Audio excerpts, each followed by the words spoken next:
Транспортот на стока нормализиран, но од утре ќе важат нови процедури за транспортните компании.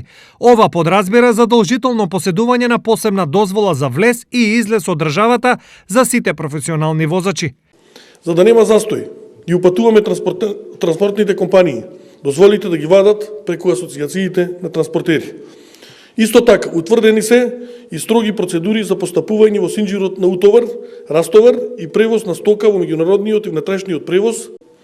Овие процедури се однесуваат на работењето на магазинските делови за прием и испорака на стока, на царинските и граничните премини, на шпедитерски услуги и директно на возачите што го вршат превозот на стока во внатрешниот и меѓународниот сообраќај. За да нема застој во транспортот, сите царински мерки ќе бидат поедноставени, а ќе се работи 24 часа.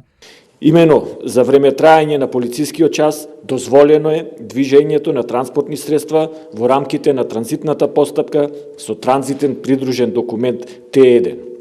Извоз на стоки со извозен придружен документ XMK, како и заедничко извозно транзитна постапка.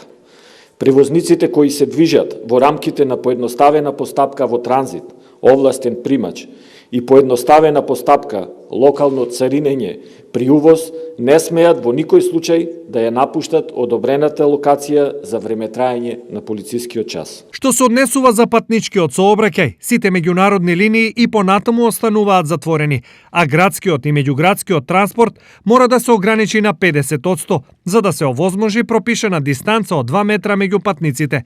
Доколку има потреба, не е исклучена можноста и да се забрани транспортот на луѓе меѓу градови и села.